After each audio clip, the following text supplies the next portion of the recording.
Hello, everyone. Welcome to this webinar on cybersecurity. It's put it together just to give you guys a simple overview on cybersecurity and privacy issues in the yachting industry, but not only the yachting industry. This will apply to any business, individual, and especially with the way the technology is. The way the presentation will work, on the right-hand side of your screen, you should have some options down there. There should be one of those where you can ask questions. So just type the questions in and we will answer any questions at the end. Right now, this is my first time doing a webinar, so let's try and share my screen. Okay. Hopefully everyone can see that.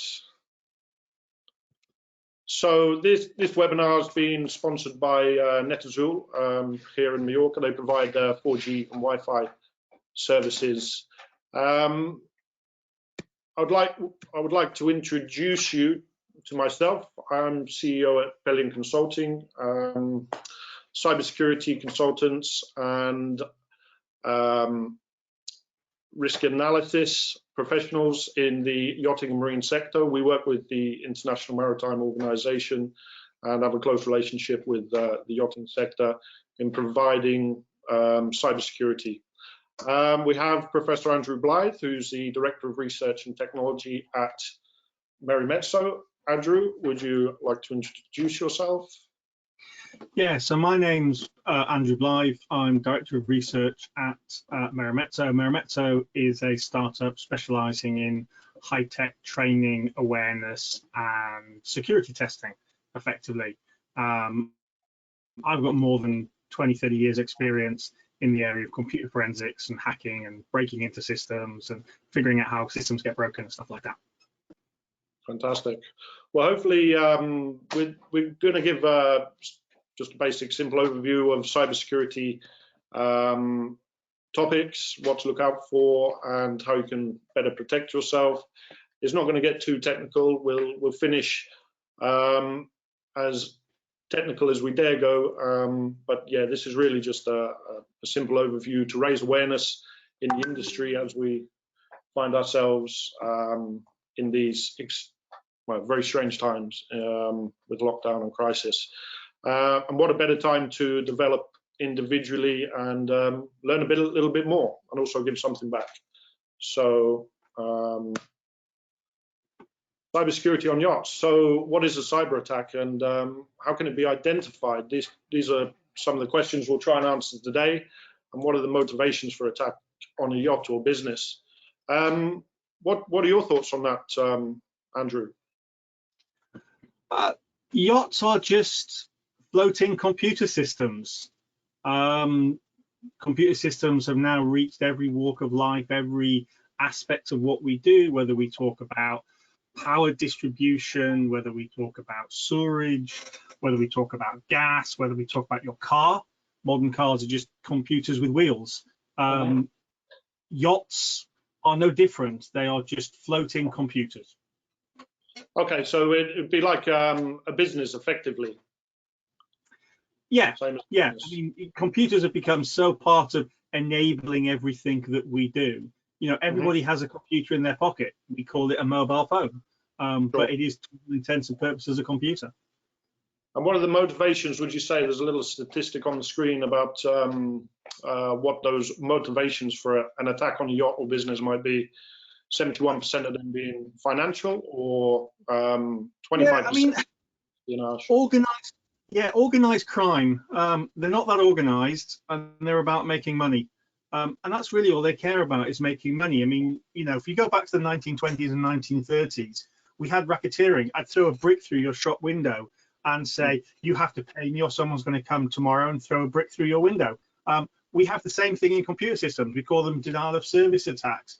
I come and I DOS your website and I say, pay me some money, or I DOS your website, or I install some ransomware and I say, pay me some money and I'll recover your data for you.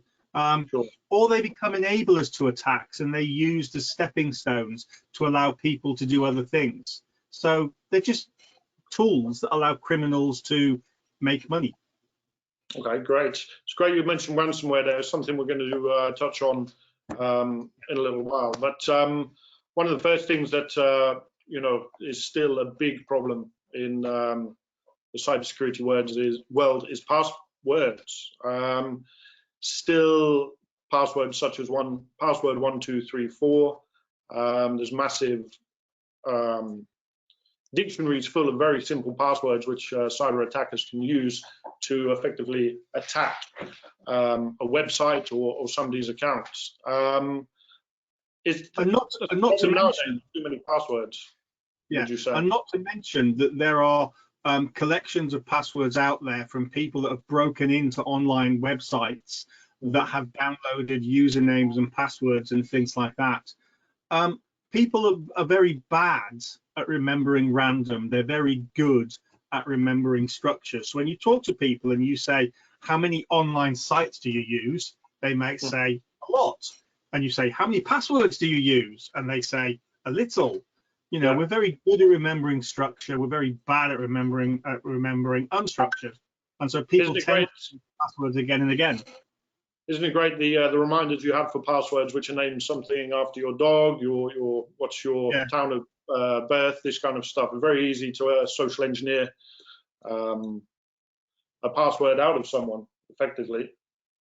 When I was an academic, there was some fantastic. I mean, you can find them on YouTube. There are some fantastic YouTube videos where people have gone out in America with a film camera and they've done a thing about talking about passwords. Then they say to people, "What's your company password?" And they go, "Oh, my company password is blah." And you're like going, "No." Yeah, it's crazy. Exactly. So it's crazy. Yeah, this was from a few years ago, but estimated 300 million passwords in use by 2020. So I'd imagine it's a lot more than that. People talk about passphrases as well, you know, rather than a password, a passphrase. The best way to make a password in my mind is make a password you can't remember and then store it in a password manager, for example. Yeah, I mean, for every sword, there's a shield, and for every shield, there's a sword. I mean, password managers let you collect and have lots of strong passwords stored in a single place. The problem that you have is then if somebody breaks into the password manager, they get all of your passwords. You know, we say to people, don't write your passwords down, and password managers are kind of almost like a digital paper where people are remembering their passwords.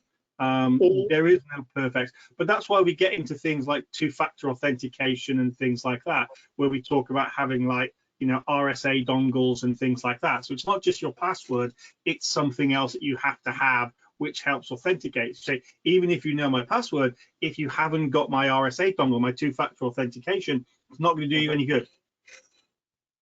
Okay, that's great. That leads me nicely on to phishing, actually, which I'm sure every single person in this webinar at the moment has experienced some kind of phishing attack via email.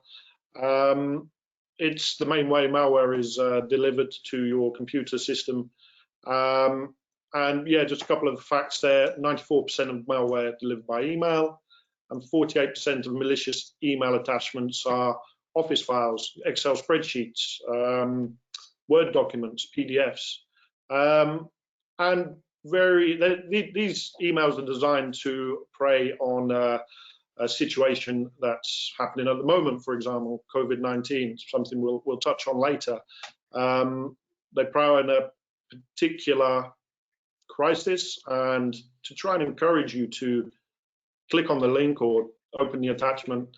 And sometimes these emails are very focused at individuals within a business, or if you've had an Apple account or something like this. So yeah, this is one that a lot of people fall for. I've actually done it myself once. Clicked on a spreadsheet I shouldn't have opened. If I give you an example of how sophisticated it's become, you know, we're past the stages of having people open emails saying, "You've won the Spanish lottery." That was great. I never even bought a ticket, but apparently I won the lottery. To now very sophisticated attacks. If I give you a real example of a forensic case that we worked on, this was a Russian organized crime group. They spent 6 months gathering information about the target. It was a CEO of a company. They built a fake website because they knew this guy was into classic cars, purely to build a friend relationship, to get to the point of when this friend sent an email to this CEO, the CEO would open it, purely to establish trust. That's the level of phishing attacks that we're talking about now. We've gone from the mass spamming attacks where I'm going to mail bomb 1 million people into I'll spend 6 months targeting one person to get into the organization. Very sophisticated attacks, a lot of upfront investment.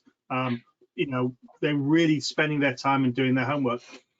And it raises the issue that people need to be aware about the information that they place on social media about themselves, their families, their interests and things like that, and the level to which they publish that to the outside world. It's fair to say anything you put on social media, even if you hide it from certain people, on make it accessible to certain people, it is in the public domain. So be under no illusions that you know, that information you're putting out there is private. Anything you put on the internet, social media, is public.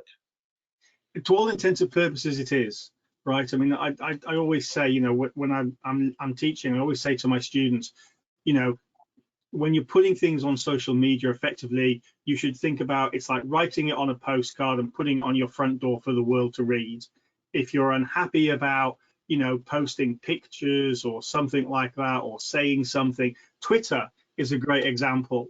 You know, tweets have come back to haunt people and stuff like that, that you need to be very careful about what you're saying and that level of information that you're providing about yourself. Certainly. And if a hacker's interested in a particular person to gain something financially or steal their data, then you know, they will go into a lot of detail and spend a lot of time trying to, you know, garner that information so they make the attack as successful as possible. Yeah, and we call this open source intelligence, right? Where they go on to social media, to Twitter, to Facebook, to MySpace, to Google. They look at the forums and things like that to try and gather information. There's online sites where you can look at where people live, other people living at your address. They expand all of that out to get this profile of who and what you are. Because at the end of the day, you know, we use the information around us to create passwords. Right, you know, your dog's name, your car's registration, you merge them together to create a password. If you can do it, a hacker can do it.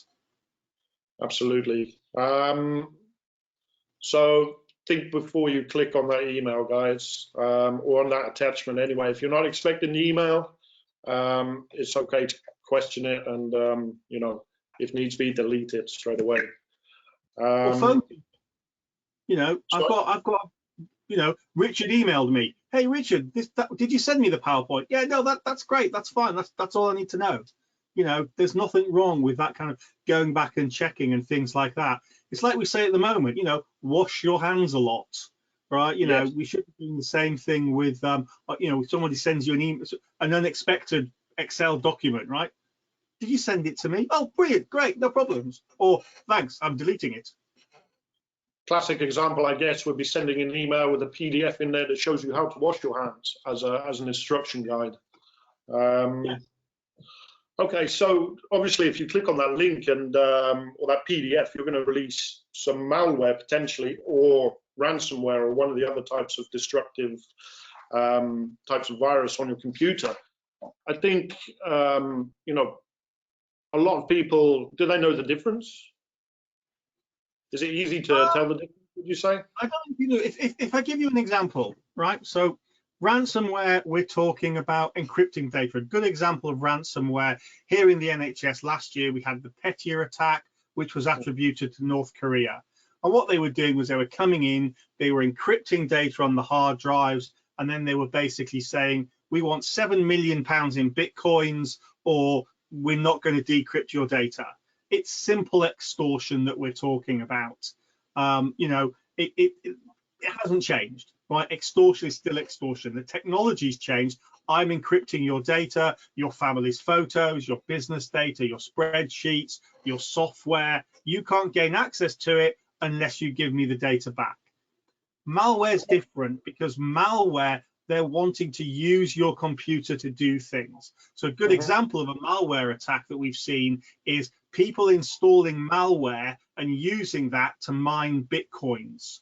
So what they're doing is they're stealing CPU time on your computer, using that to help build up a massive farm to mine Bitcoins.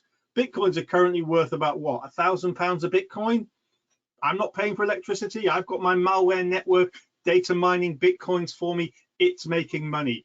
You as the user of the computer are unaware of the malware doing this. The computer's still working. Might be a bit slow, but computers can be a bit slow at times. Whereas ransomware, basically, the moment you switch your computer on, you're going to get a screen saying, you've been ransomwared, your data's encrypted, give us money or else. And when it comes to ransomware, what is your take on paying the ransom versus trying to unencrypt the data and fight the hackers? I mean, there's a few instances recently of businesses that have been hacked, ransomware, and high-profile case in Norway, an energy company, and they're fighting it. And it goes against the principle. If you pay the ransom, effectively you're encouraging more of that type of attack.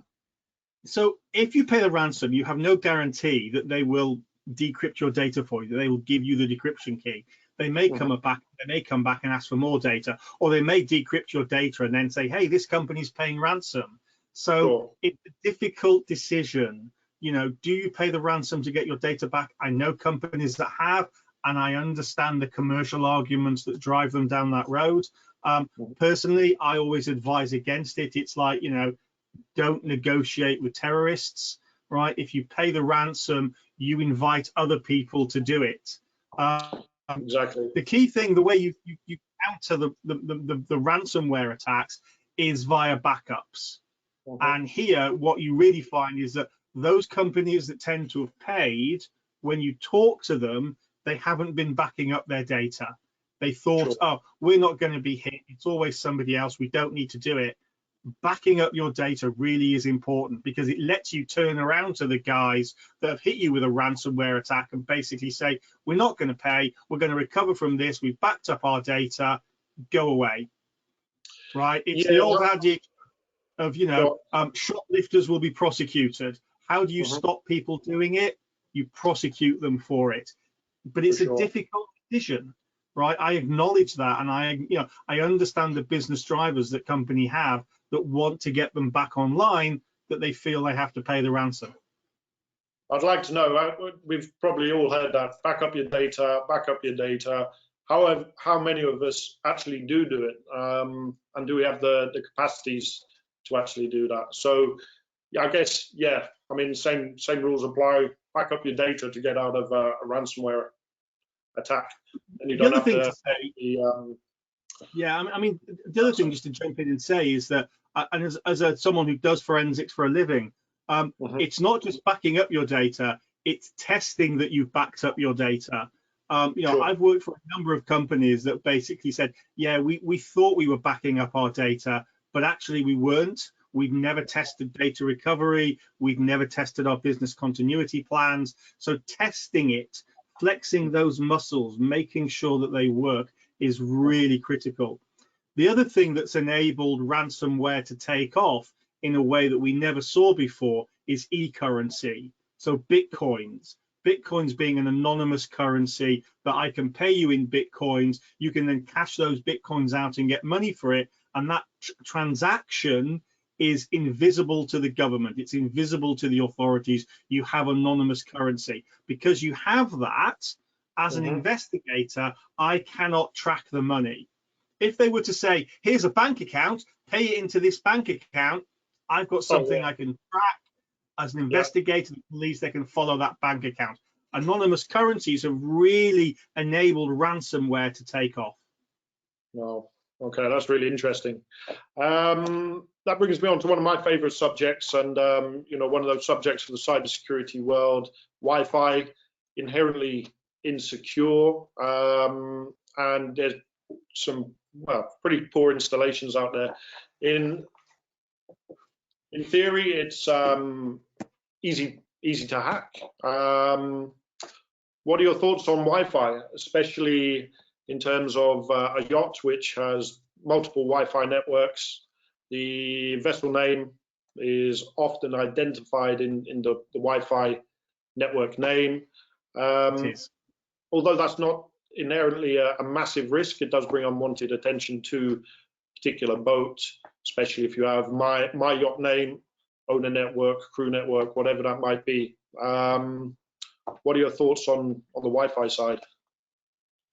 Wi-Fi networks fall into two categories: those that are done properly and those that aren't. And the problem that you have with a lot of these networks is people rush to get the networks up. The network's up, it's operational, people can connect to it, they can send and receive email, and everyone then goes, great, move on to the next problem. It's coming back and configuring it and protecting it and testing it that people don't do. Why? Because the network's up and they're busy doing other things.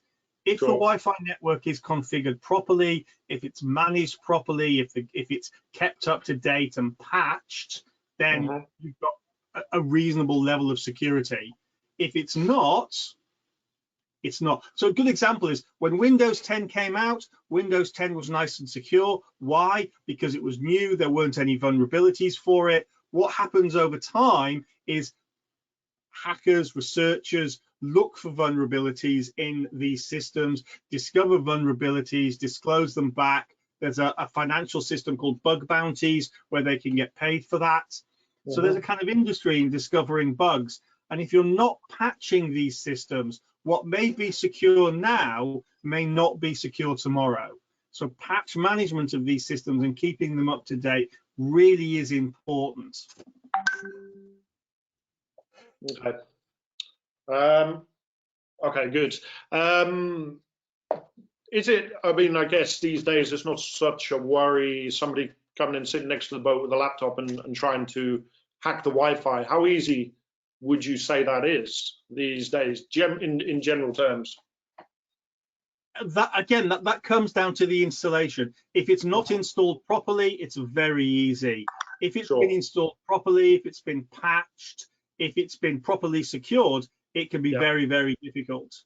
But the problem with a lot of these is that they're not patched, they're not kept up to date, they're poor installations, and so you end up being able to access these networks. And of course, once you access one network, a lot of the systems on the yachts are interconnected.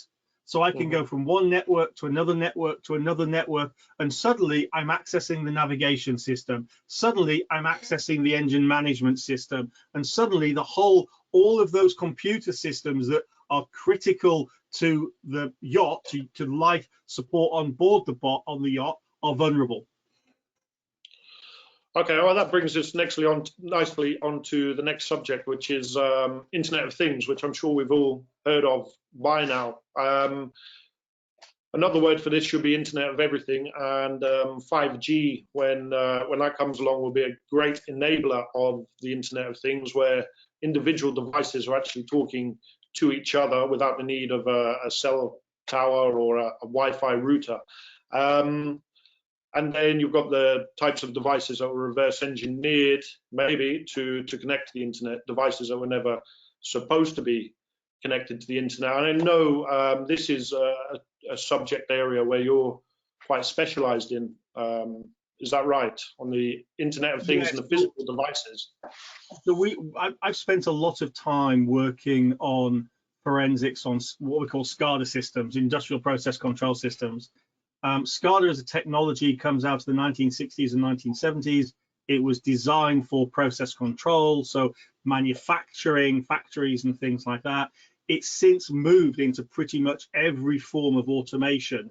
It's now used for power distribution, water, gas, electrical. It's used for road and road management. It's used for rail. It's used for engine management systems. So if you take the UK's new aircraft carriers, those engines are controlled by a SCADA industrial process control system. The engine management system on board these yachts we're talking about is controlled by an industrial process control system. And if you can gain access to that, you can hack it. And because a lot of these systems are embedded systems, they're not patched. So if you look to the ransomware, one of the problems that the NHS had in the UK was that a lot of the computers that were connected to the NHS networks were what we call embedded systems. These are systems where computers are being used to control things, like a heart monitor, a blood pump, right? You know, something. It's monitoring the real world. You don't update these systems. Why? Well, because can you imagine being in, you know, having the heart monitor saying, please wait while I just download and install the latest Microsoft patch, and the monitor switches itself off, then switches itself back. We have certification issues and things like that. So a lot of these systems are designed to run for 30, 40 years without being updated.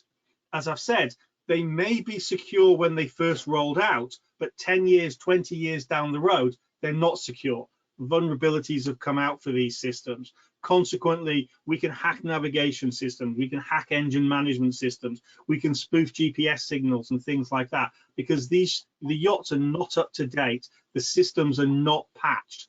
And IoT's everywhere, right? You know, I recently bought a new fridge. It came Wi-Fi enabled. I've yet to figure out why my fridge needs a Wi-Fi connection, but it came Wi-Fi enabled. Your car is a computer system, right? The engine management system on your car is talking to the sensors, the radar, particularly when we talk about driverless vehicles, right? They really are powerful computer systems. So it really is the internet of everything, embedded devices. And these devices aren't designed to be patched. They're not designed necessarily to be updated on a constant, because in some cases they can't be. Right, we've done work when you look at nuclear reactors and some of the sensors around there, you're talking about environments where you say a human can't go there. If you go there to try and patch that sensor, you will die from radiation poisoning. So a lot of these systems are, you know, they're designed to be deployed once, and it really is the internet of everything. It's mesh networking gone mad. And we're talking, I mean, when you're talking about the NHS there, that is a massive risk to human life, especially with what we're going through at the moment and the current crisis. Number of people in ICU and these devices that are connected to the internet. So, can you imagine what would happen? I mean, you know, if we had Petya happening now inside the NHS, and it wasn't just the UK. I mean, the UK was the target, but it could have been any country: Spain, France, Germany, America, Brazil, you know, any country. Imagine the chaos that would cause. And like I say, organized criminals, all they care about is making money. You know, so any opportunity they can, when they see these opportunities, they take them. So we know these systems are being targeted right now because they're trying to create chaos, because if they can create chaos with that ransomware, chances are you're going to have no choice but to pay, because we're talking about human life. Yeah, definitely. They've got the same life support systems on a yacht. So if you can hack some of those, you know, cause some disruption there. One thing was not mentioned in any of these slides yet is GPS spoofing, which is a big problem in certain parts of the world. If you're close enough to the yacht and have hacked the right systems, effectively you can spoof the GPS, take the yacht off course. The crew think they're in one location when they're in another location, shut down one of the life support engine systems, and you know, ransom the whole boat with you know, I mean, whatever it is, whatever the cargo is. We've seen it with super tankers being targeted with malware, you know, going through past Somalia. Again, this is where computers are being used to try and enable attacks. You know, if I'm a pirate and I can disable the engine management system on a super tanker as it goes past Somalia, it's vulnerable to attack. It's vulnerable to pirates getting on board, taking the boat, re-enabling it, ransoming the whole ship. Or imagine being stuck in the middle of the Atlantic and I turn all of your systems off, right? I turn Absolutely. your navigation off, your power off, you have no electricity, right? You have no navigation, you have no comms, and you're stuck in the middle of the Atlantic. How are you going to manage that? So combining the virtual attack with the physical attack, which Exactly.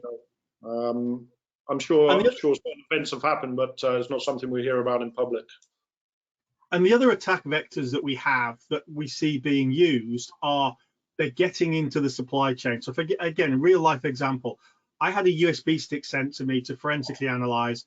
This USB stick came factory shrink wrapped. It had come straight out of a factory from China. The USB stick was riddled with malware. What does that mean? It means organized crime are getting inside the supply chain of what's being sent to you. So when you install that software, where did that disk come from? How do you know there's nothing on that disk? A great example, companies get it wrong all the time. A great example of this are Easter eggs. So everybody's probably got Microsoft Windows, right? Everybody's got Microsoft Office. There's a very famous Easter egg inside Microsoft Office from about the late 1990s. Now, an Easter egg is a little piece of software. It's not malicious per se, but it's not what you think it is, right? So inside Microsoft Office, inside Excel, I think it's the 1997 version, if you press a certain key combination, a flight simulator appears. And you can fly around this. It's a fully functional flight simulator. A bunch of software engineers at Microsoft got bored one Friday afternoon, wrote a flight simulator, and embedded it inside your Microsoft Excel.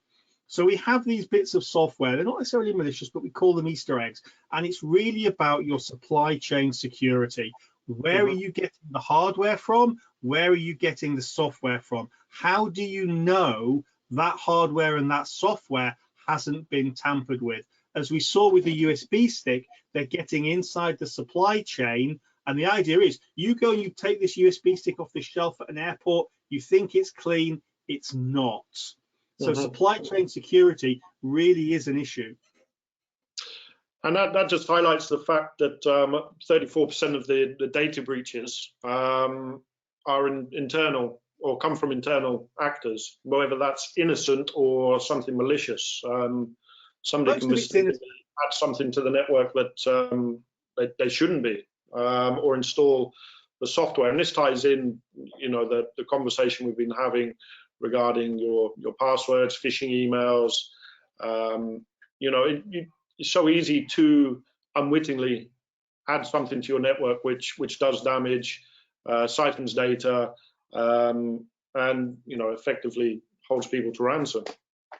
If I give you a real world example, a couple of years ago, Apple were hacked, and the way they did it was they drove past Cupertino in San Francisco, and they threw USB sticks into the car park with catapults, and they just fired them long distances into the car park. And people came walking by, picked up these USB sticks. Oh, I wonder what it is. I'll take it into the office. I'll plug it into my computer. I've just circumvented all of your physical security, all of your cyber security by getting somebody to plug a USB stick into your computer.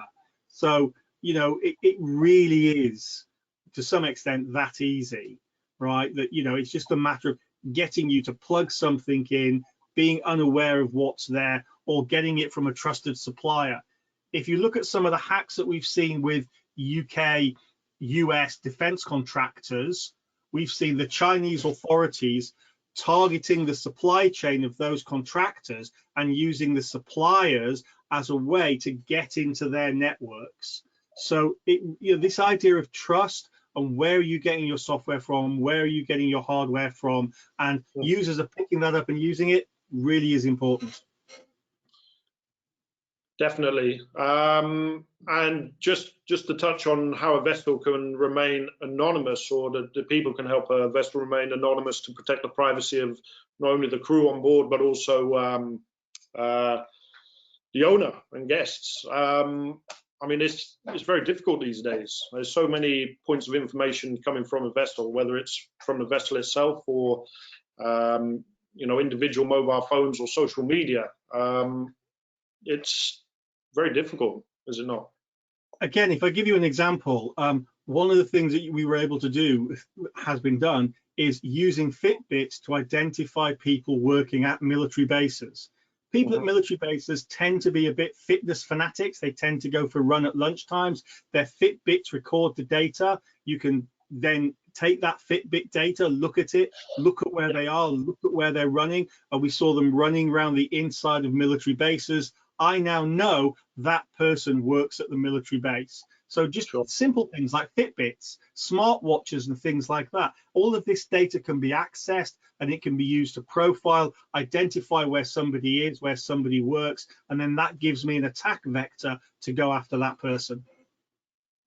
And even just unwittingly, updating social media one too often on, a boss trip or guest trip is, and also not to mention the geolocation on photographs that people are potentially uploading and giving away. Most people don't know, but when you make a tweet, that tweet geolocates where it is.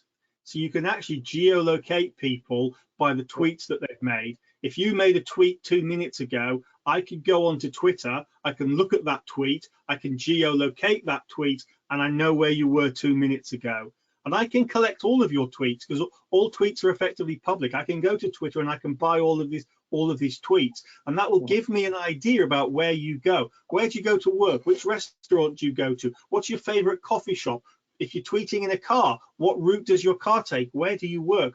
All of these things can be pulled together to build you a profile of your behavior. And that profile of that behavior then becomes an attack vector.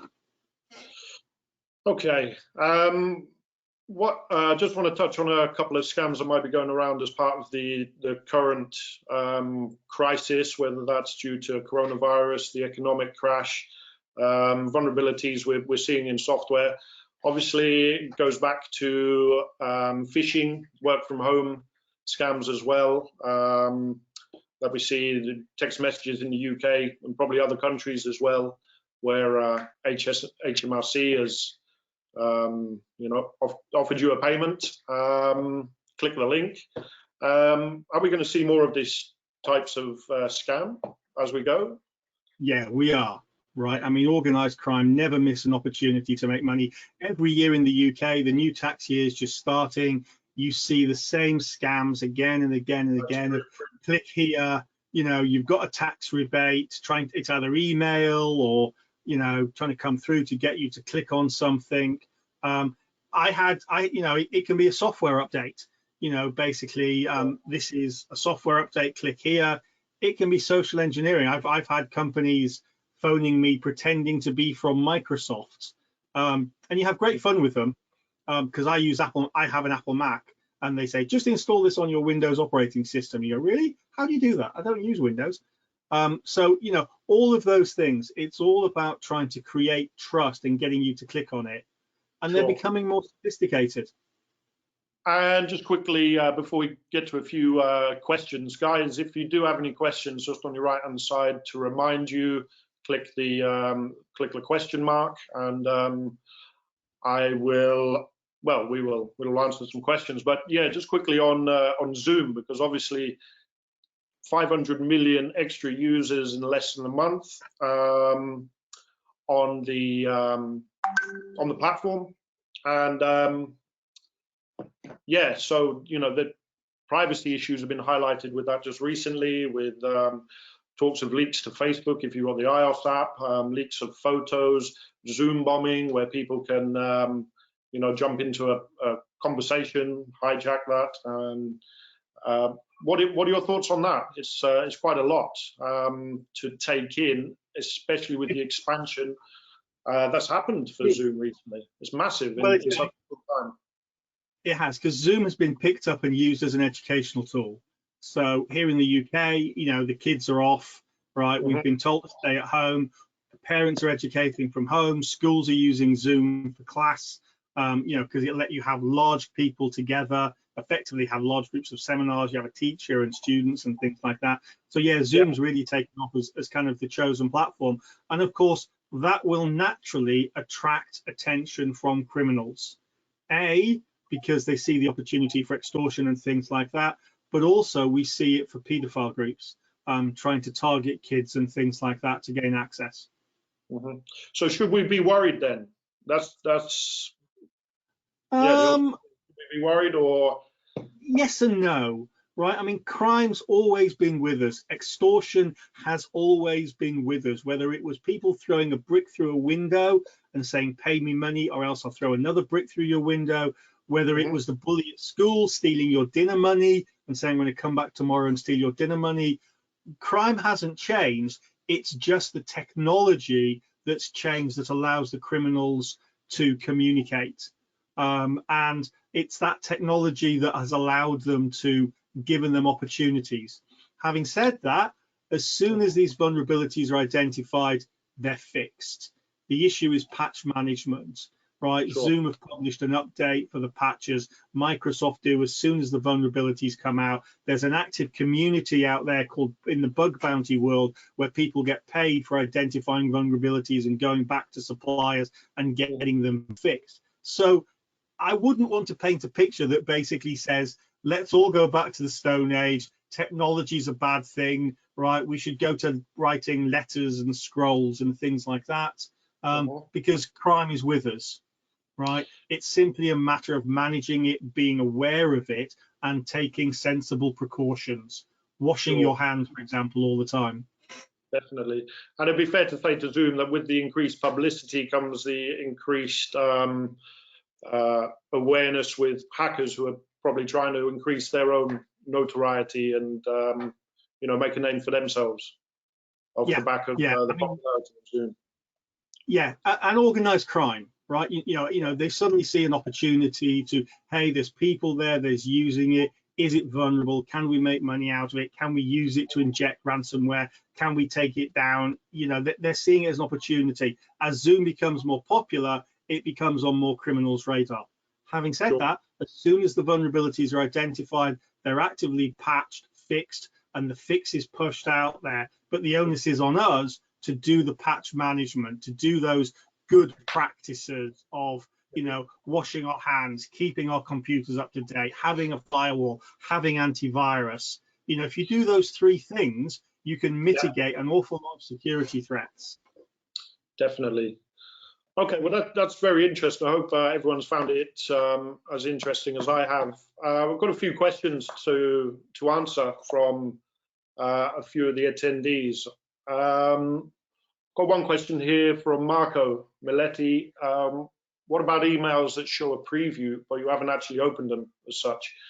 We've heard of even opening yourself up to attacks without even clicking on anything contained within the email. How true is that? The major attachments come via the execution of Word and getting it to execute the Word and the Microsoft Office engine or the PDF engine and things like that. It's actually not easy inside a browser, so you're talking about Outlook, right? If we just focus on Outlook, it's not easy inside Outlook to get Outlook to try and execute things because Outlook takes various preventative measures. The easiest way to do it is to basically get you to open Word or PowerPoint or Excel or PDF inside a native viewer because they do certain things that Outlook doesn't do. So you're okay inside Outlook. Just make sure that you don't then go and double click on it and open Word. What about in webmail then, outside of Outlook? Does that follow? Yeah, I mean, not really. Webmail are using their own viewers. Most of the attacks work because Microsoft Office and PDF viewers have a built-in engine which lets them execute scripts. So Microsoft Office basically has a VB script engine built into it, which it uses to create and execute macros. And those macros are used to do fancy things for displays and things like that. And it's those macros that you tend to use to embed the malware in, right? Simply viewing, where it's converting it to HTML or something like that is fine. It's not doing it And a lot of these systems, when they do them inside the browsers, are operating in what we call a sandbox environment, where there is an element of protection inside there to naturally protect it. Outside of that, if you're executing Office or you're executing Adobe Acrobat or Viewer or whatever, it's those engines that are used as the stepping stones for the attack. Okay. Another question here from Philip Rogan. Hi, Philip. How are you doing? His question is it better to use your external hard drive or the cloud to back up your data? He's got a small business, but about 20 terabytes of hard drive space. What are your recommendations there? External hard drives or the cloud? So the issue here is an issue under GDPR and data protection. If there is no personal data that you're backing up, then it doesn't matter where you back it up. You can back it up to the cloud or you can back it up to your personal hard drive. The only issue with backing it up to the cloud is that be mindful of where that cloud sits. If that is a data center in America, that data will fall under US jurisdiction, and it means that the cloud provider may be duty bound to disclose that data under a warrant from the US government. So you have to think about where is that cloud, where am I storing my data, and in what jurisdiction. If you back it up to your own hard drive, you then have, as long as you physically secure that hard drive, you're fine, right? You know, you've got the hard drive, it's there. If you're backing it up to a cloud, right, they can give you lots of data storage, but you need to think about where that data is. That data will physically sit on some hard drive. That hard drive will physically sit in a data center somewhere. In what country is that data center? Because you might not want your data being in America. And is the cloud secure? Just no. A quick answer.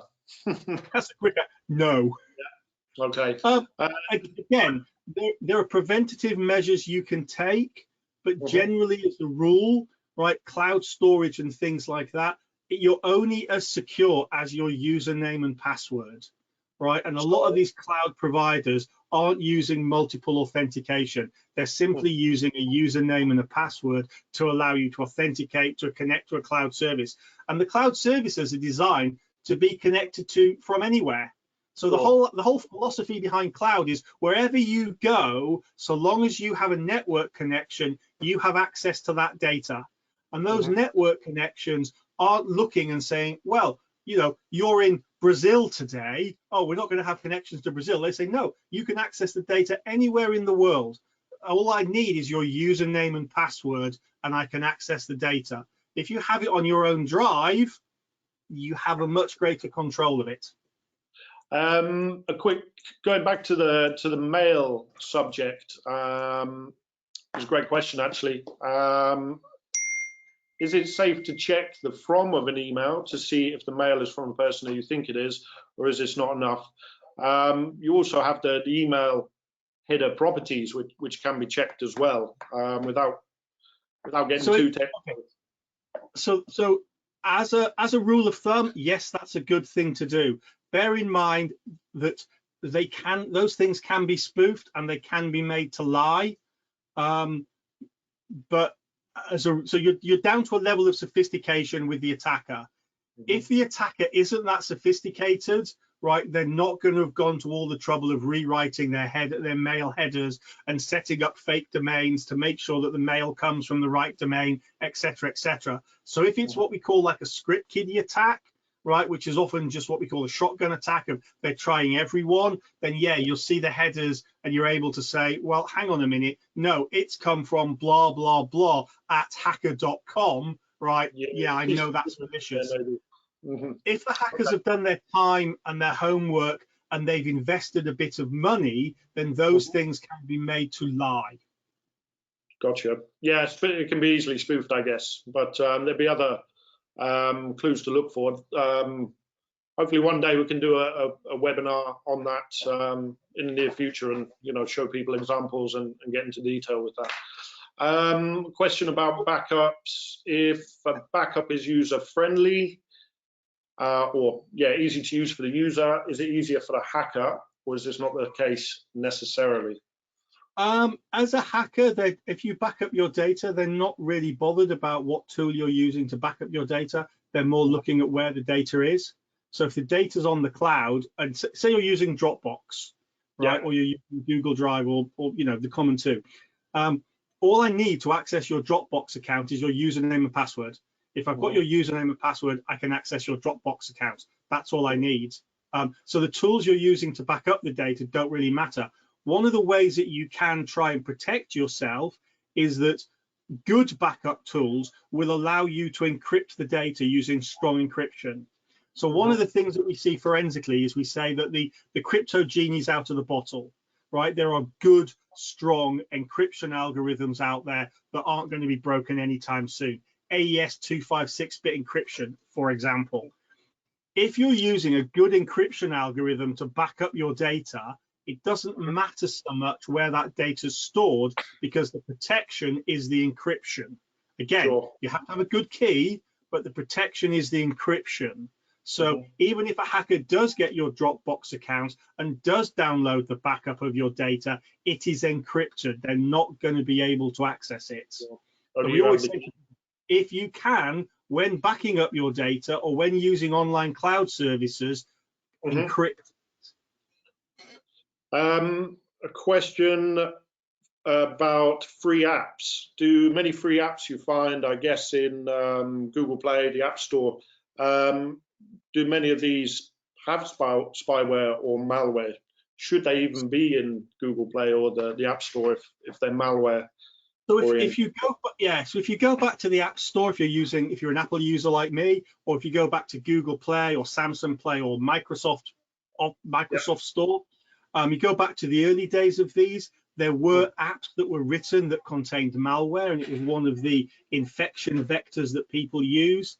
The App Store providers have woken up to this and now spend a lot of time, effort, and energy making sure that when an app is uploaded to the App Store, it is virus-free or malware-free. So they put them through all the malware scanners and everything like that to make sure that they're malware-free. And the moment they, if anything gets past, the moment they discover it, they delete it.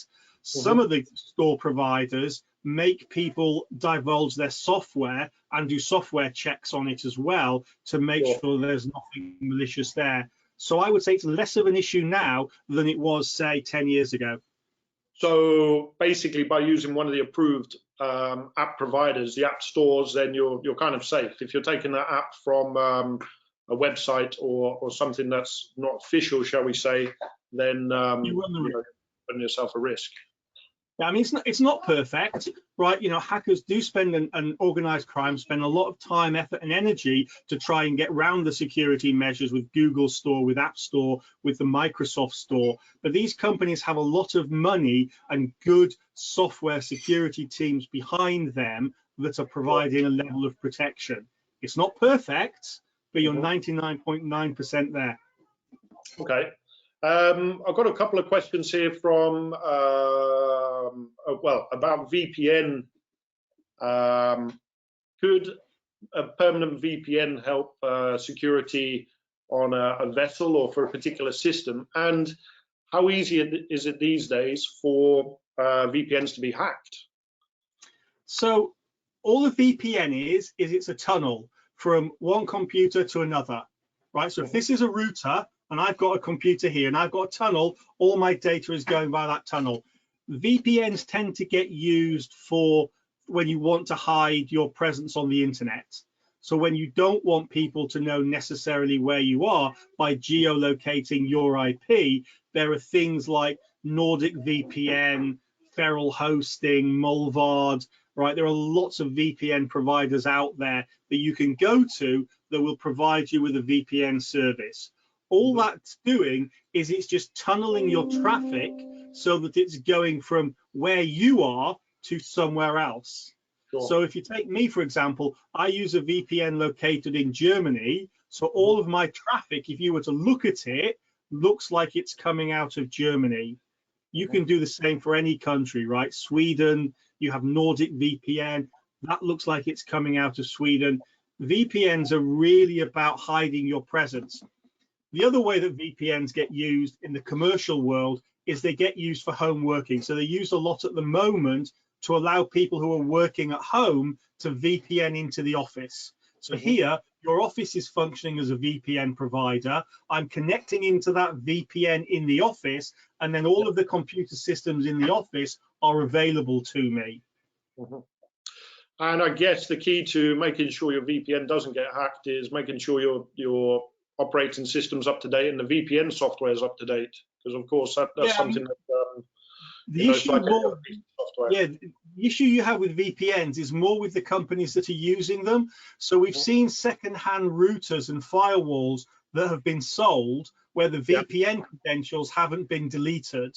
Yes. I buy that hardware, I switch it in, I plug my computer into it, and I've straight away VPN'd into your corporate network. Now, a VPN typically will bypass all your firewalls. So I've just gained access to your corporate network. So the major security vulnerability you have with VPNs is less about the users and more about the suppliers, particularly when you're talking about a commercial world. So if you imagine, say you're on a yacht and that yacht is providing a VPN service to the people on board, the danger is if those credentials for that VPN device leak, anyone can gain access. Sure. I'm wary of the time here. I've got loads of questions. I'm going to ask you one more question, and it's regarding VSAT restrictions on bandwidth. If you've got restrictions on bandwidth, typical to yacht services, so that could be a VSAT, low bandwidth. You might be in a poor 4G area. I mean, VSAT's going to be the big one. Does that have a negative or positive or nil effect on cybersecurity? It's really nil, right? I mean, you know, we get used to networking on low bandwidth environments, and the bandwidth is increasing all the time. It's more a matter of while you have that connection, you have a tunnel. While I have a tunnel, I have a way of connecting to you. So if I give you an example, we've done work on cars where modern high-end cars have sophisticated engine management systems that actually contain mobile phones. Those mobile phones are telephoning back to a data center in the manufacturer. So when the engine management system detects a fault, it makes a phone call back to that data management center. That phone call is a two-way window. It's a two-way, data goes backwards and forwards. What does that mean? It means that if somebody gains access to the data center, when a car connects to that data center, they can communicate directly to the engine management system. Yeah. And that means if there's a vulnerability in the engine management system, for that period of communication, they can do things to the car. Like, for example, turn the brakes off, turn the engine off, right? Take control of steering or things like that. So the bandwidth doesn't really matter unless you're talking about really, really low bandwidth, where perhaps you're talking about a K a second or something like that. Those are really specialized cases. I'm going to end it there. I've got so many questions. I'd like to get back to people maybe individually after the call with some of the answers and follow-ups. I would love also to do a follow-up webinar if people think it's a good idea and they found this session informative. We've certainly gone on a little longer than I expected it to, which is awesome. We always do. We've got loads of people here as well. I'd like to thank you, Andrew. Also, I'd like to thank Campbell Murray, who couldn't make it today. He's been feeling a bit under the weather back in the UK. Hopefully he's okay. As you know, through these tough times, I hope everyone else is okay and staying safe, fit and healthy. And also just a quick mention for the sponsor of the webinar, NetAzul, for providing the internet, 4G and Wi-Fi services to the yacht sector. Some of the yacht people probably already recognize the name. Guys, feel free to visit the website. I would love to continue the conversation with you either offline, and as soon as we can, we'll do another webinar and let you know. Andrew, thank you very much for your time. Thank you. Cheers. Thanks, guys. That's it. Bye.